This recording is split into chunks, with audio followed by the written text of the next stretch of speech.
Hello everyone, Assalamu alaikum. Welcome back to my channel Nilu cooking হাউজে।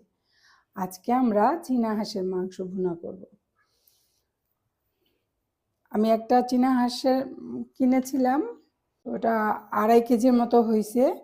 3 ভাগ করে রেখেছিলাম, এক ভাগটা রান্না করব। সাথে দিচ্ছি মশলা বাটা, এটা হচ্ছে টমেটো পেস্ট, অর্ধেকটা টমেটো পেস্ট, 2টা পেঁয়াজ বাটা, 2 চা চামচ রসুন বাটা, 2 চা চামচ আদা বাটা, 1.5 চামচ ধনে জিরা বাটা, হলুদ বাটা 2 চা চামচ, মরিচ বাটা 2 চা চামচ।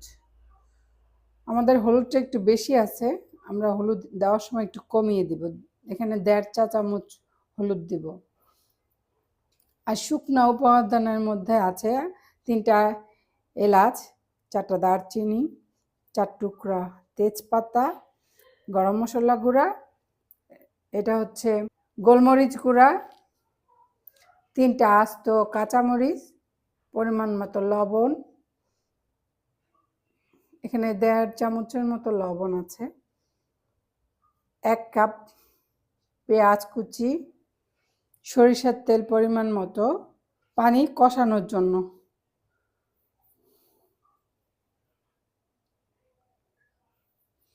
আমরা চুলায় প্যান বসিয়ে দিলাম, চুলাটা অন করব। প্রথমে তেল দিচ্ছি। হাঁসের মাংসটা সরিষার তেলে রান্না করার জন্য। কেউ যদি সয়াবিন তেলে রান্না করেন তাতে কোনো সমস্যা নেই, সরিষার তেলে মাংসটা মজা হয় বেশি। এখানে আমি আধা কাপের মতো তেল দিয়ে দিছি, দেখেন আধা কাপ।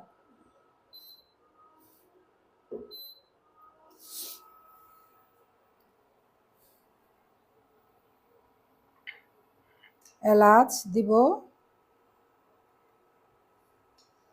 দারচিনি 4 টুকরা দিলাম, 4 টুকরা তেজপাতা দিচ্ছি। মশলাটা হালকা ভেজে আমরা তাতে বেটে রাখা মরিচ বাটা 2 চা চামচ, এখন আমি 120-এ রাখলাম, এখন আমি 120-এ রেখে দিছি। এটা আমার ইন্ডাকশন। টমেটো পেস্টটা দিয়ে দিচ্ছি, 2টা পেঁয়াজ বাটা, এখানে হলুদটা আমি কিছুটা কম দিব, এখানে 1.5 চামচের মতো হলুদ বাটা, 1.5 চামচ আদা বাটা, 1.5 চামচ রসুন বাটা, 1.5 চামচ ধনিয়া আর জিরা একসাথে বাটা। আপনারা চেষ্টা করবেন বাটা মশলা রান্না করতে। আমরা পেঁয়াজ কুচিটা দিয়ে দিব, পেঁয়াজ কুচিটা আগে দেওয়া দরকার ছিল। পেঁয়াজ কুচিটা দিয়ে দিয়েছি, লবণটা দিয়ে দিব,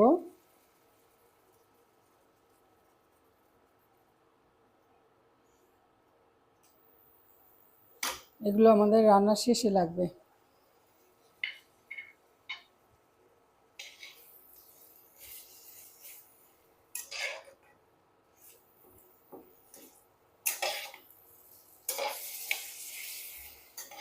মশলাটা ভালোভাবে কষিয়ে নিতে হবে, তাহলে হাঁসের মাংস থেকে কোনো গন্ধ আসবে না। যারা হাঁসের মাংস গন্ধের জন্য খান না, তারা এইভাবে বাটা মশলা দিয়ে রান্না করে খেয়ে দেখবেন, একটুও গন্ধ আসবে না।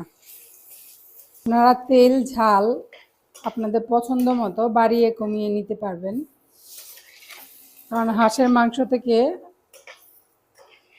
তেল বের হয়, যার কারণে আমি তেল কম দিচ্ছি। যদি আপনারা বেশি চান বা পছন্দ করেন তাহলে আপনারা তেল বাড়িয়ে দিবেন। হাঁসের মাংসটা একটু ঝাল হলেই মজা বেশি হয়। হাঁসের মাংস শুধু না, আপনি হাঁস বলেন, মুরগি বলেন, গরু বলেন, খাসি বলেন, ঝাল মাংসের মজাই আলাদা। আমরা এবার একটু পানি দিয়ে কষিয়ে নিব।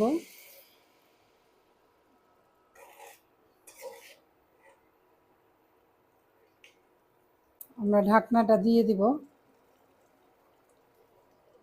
ভালো করে কষানোর জন্য। মশলা ঢাকনা দিয়ে ঢেকে রাখবেন। আমরা মশলাটা দেখব কি অবস্থা।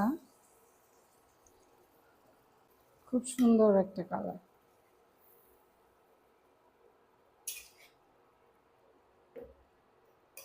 আমি যা যা মশলা দিয়েছি কোনো মশলাই স্কিপ করবেন না, এভাবে রান্না করার চেষ্টা করুন, দেখবেন পারফেক্ট হাঁসের মাংস ভুনা হবে।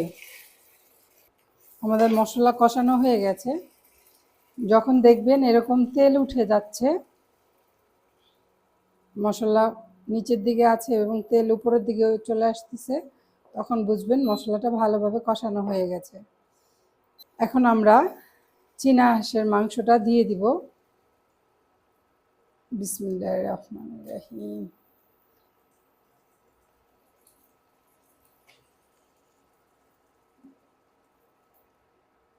হাঁসের মাংস হাড় গড়ে ভরা, শুধু বুকের মাংস। আপনার এই যে বুকের মাংসগুলো হয়, এগুলোই মাংস বেশি হয়, বুকের মাংসগুলো। কেউ যদি চান বাটা মশলাগুলো দিয়ে আগে হাঁসের মাংসটা ম্যারিনেট করে রাখবেন, তবে তাও পারেন।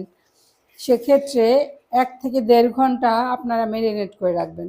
চীনা হাঁসের মাংসটা একটু শক্ত, আপনারা সেক্ষেত্রে 1.5 ঘন্টা রাখলে ভালো ফল আসবে। এখন আমরা ঢাকনাটা দিয়ে দিব।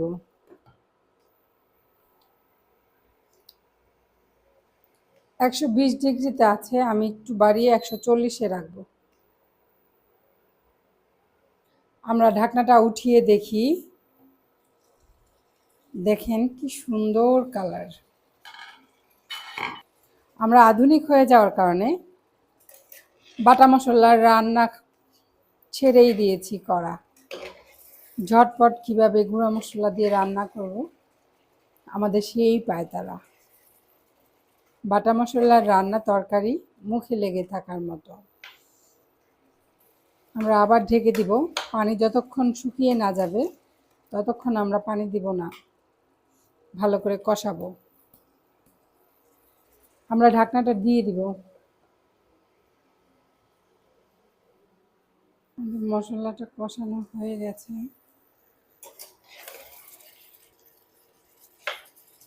আমি গরম পানি করে দিয়েছি।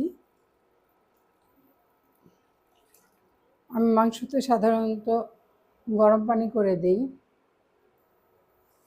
40 মিনিট পরে আসছি।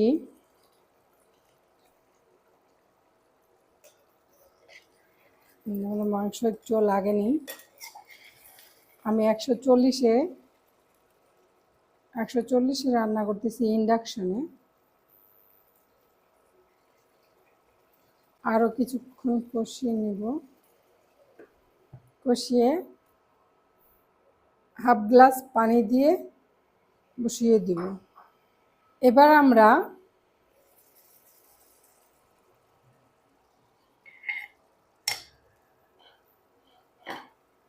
গোলমরিচ গুঁড়ো, গরম মশলা গুঁড়ো এবং কাঁচামরিচগুলো দিয়ে দিব।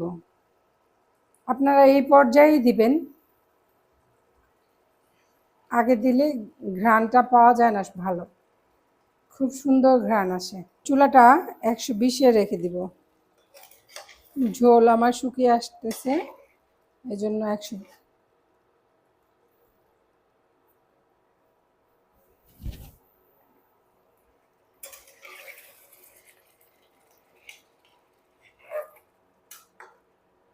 পরিবেশনের জন্য প্রস্তুত করব। আমাদের মাংস অলরেডি হয়ে গেছে।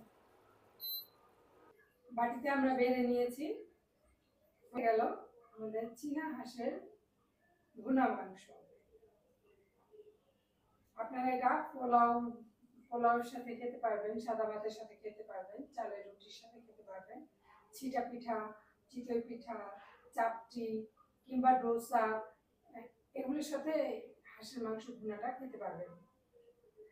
আর আমার এই রান্নাটা করতে 1 ঘন্টা সময় চলে গেছে, কারণ এটা চীনা হাঁস, অনেক শক্ত হাঁস। আমার হাঁসের মাংস রান্নার ভিডিওটি যদি আপনাদের ভালো লেগে থাকে তাহলে অবশ্যই একটি লাইক দিবেন এবং আমার চ্যানেলটিকে সাবস্ক্রাইব করে আমার চ্যানেলটির পাশে থাকবেন। ধন্যবাদ সবাইকে, ভালো থাকবেন।